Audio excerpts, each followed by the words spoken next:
Akashvani presents Morning News.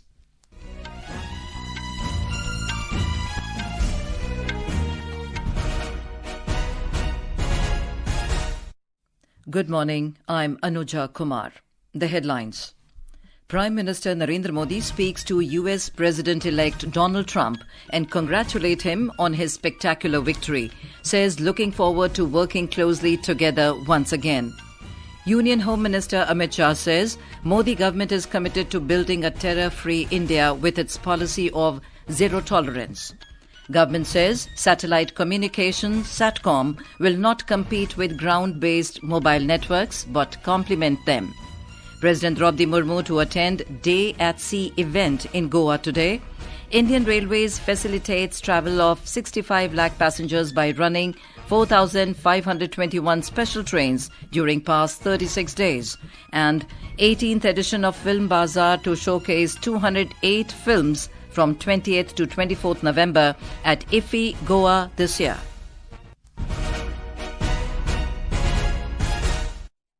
And now the news in detail. Prime Minister Narendra Modi held a conversation with Donald Trump and congratulated him on his spectacular victory in the US presidential election. In a social media post, Mr. Modi said he is looking forward to working closely together once again to further strengthen India-US relations across technology, defense, energy, space and several other sectors. Prime Minister Modi also congratulated President Trump for the performance of the Republican Party in the congressional elections. According to the sources, both leaders affirmed to work together for world peace. During the conversation, Mr. Trump said the whole world loves Mr. Modi. Terming India a magnificent country, Mr. Trump described Mr. Modi a magnificent man. Donald Trump said he considers Mr. Modi and India a true friend. He said Prime Minister Modi is one of the first world leaders he spoke to after his victory. Donald Trump has secured a decisive victory in the US presidential election after securing 280 electoral college votes, defeating Democrat Kamala Harris. Prime Minister Narendra Modi has hailed the cabinet decision on the infusion of equity of 10,700 crore rupees in the Food Corporation of India or FCI. In a social media post, Mr. Modi said the infusion will enhance FCI's capacity to manage food procurement and distribution efficiently. He added that it will ensure better support for farmers and contribute to the national food security. The Prime Minister also lauded the approval of the PM Vidya Lakshmi scheme to support the youth with quality education. He said that the scheme is a significant step towards empowering the Yuva Shakti and building a brighter future for our nation. The government has decided to infuse fresh equity of 10,700 crore rupees for the Food Corporation of India. Briefing the media, Information and Broadcasting Minister Ashwini Vaishnaw said FCI plays a big role in the procurement of food and that it has been decided to significantly strengthen the FCI.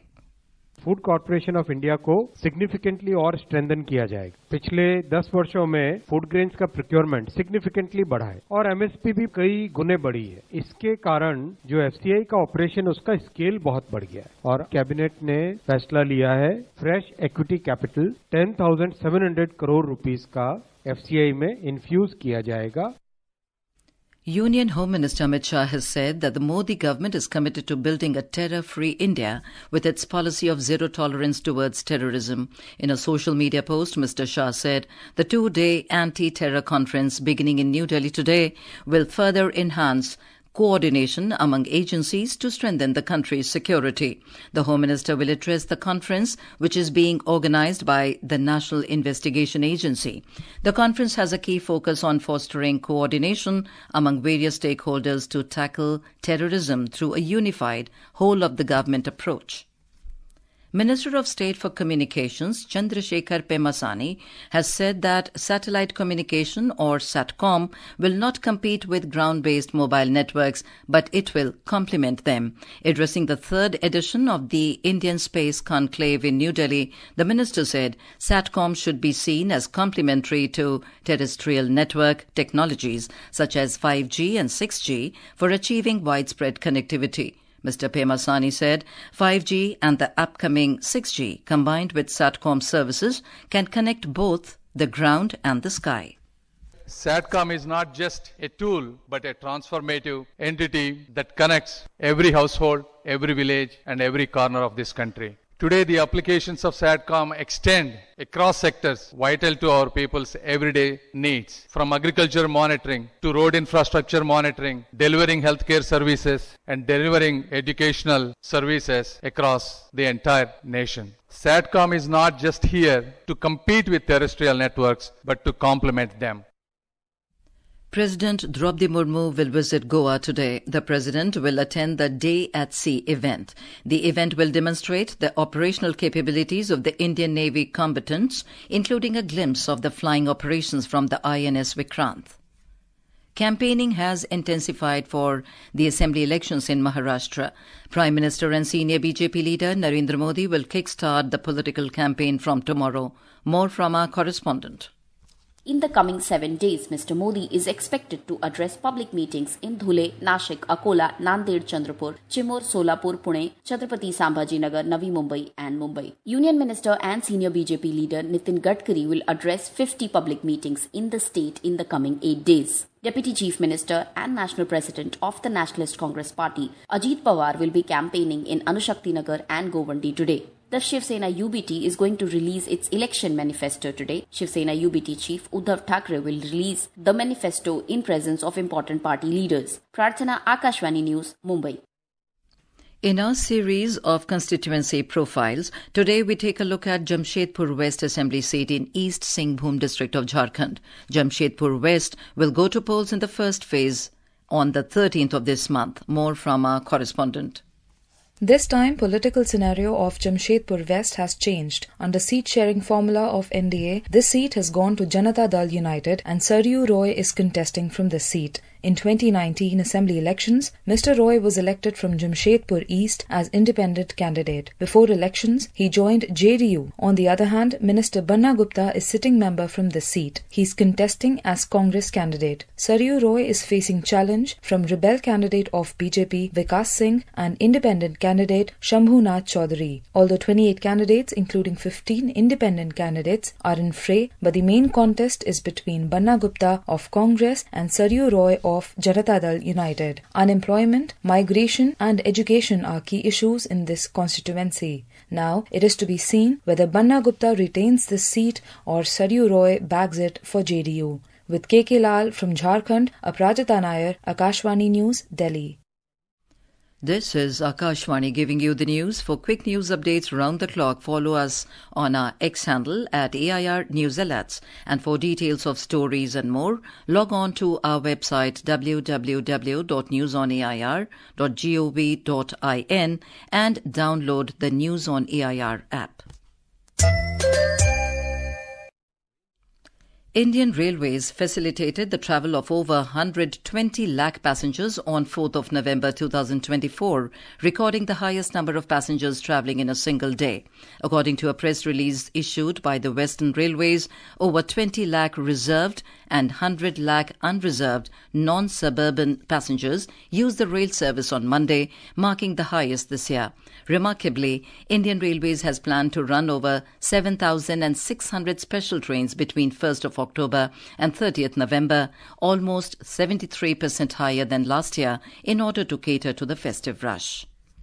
In Madhya Pradesh, women will now get 35% reservation instead of 33% in all government jobs in the state. This proposal has been given the green signal in the cabinet meeting chaired by Chief Minister Dr. Mohan Yadav. More from our correspondent. The increased reservation for women in Madhya Pradesh will apply to all categories including SC, ST and OBC. As per the notification, 35% of the reserve post for each category will be given to women candidates of the same category. The then Chief Minister Shivraj Singh Chauhan had announced to increase the reservation for women to 35% just before the assembly elections last year. But due to the assembly elections, it could not get the approval of the cabinet. A gazette notification has also been published in this regard. Sanjeev Sharma, Akashvani News, Bhopal. The 18th edition of Film Bazaar, offering a rich variety of 208 films, will run from 20th to the 24th of November alongside the 55th International Film Festival of India in Goa. According to an official press release, the viewing room will showcase films that are complete or in post-production stage, allowing filmmakers to connect with global film programmers, distributors, sales agents and investors. These include 145 feature films, 23 mid-length and 30 short films. Today is the third day of the ongoing Chhath Puja festival celebrations. Devotees will offer Sandhya Arghya or evening oblations to the setting sun at different Chhath Ghats located on banks of river. Large number of devotees will perform the ritual at water bodies, reservoirs and makeshift arrangements on roof of their houses. We have more from our Patna correspondent.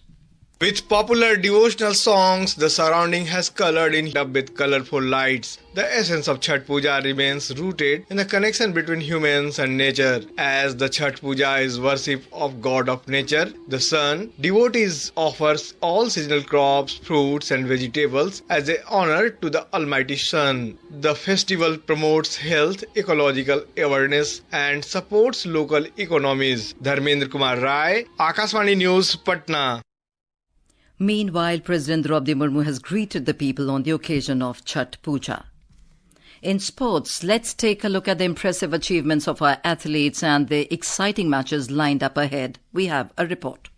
In badminton, India's Kiran George is set for an exciting showdown against Taiwan's Shi Yu-yen in the men's singles pre-quarterfinals at the Korea Masters tournament this morning. The highly anticipated match will begin at 10:30 a.m. George, in his first round clash yesterday, triumphed over Vietnam's Nguyen Hai Dang with a thrilling 51-21, 21-12, 21-15 victory in a fiercely contested battle. While in tennis, India's Divid Sharan and his Israeli partner Daniel Kukiemen have made their way into the men's doubles quarterfinals at the HPP Open in Helsinki, Finland. They will lock horns with the fourth-seeded pair of Marco Bortolotti of Italy and Patrick Niklas Salminen of Finland tonight. The match is set to begin at 10:20 p.m. Earlier, the Indian-Israeli duo secured a hard-fought straight-set win over Czechia's Maciej Wojciech and Denmark's Johannes Ingelsen 7-6, 7-5 last night. Vishnu P.S., Akashvani News, Delhi.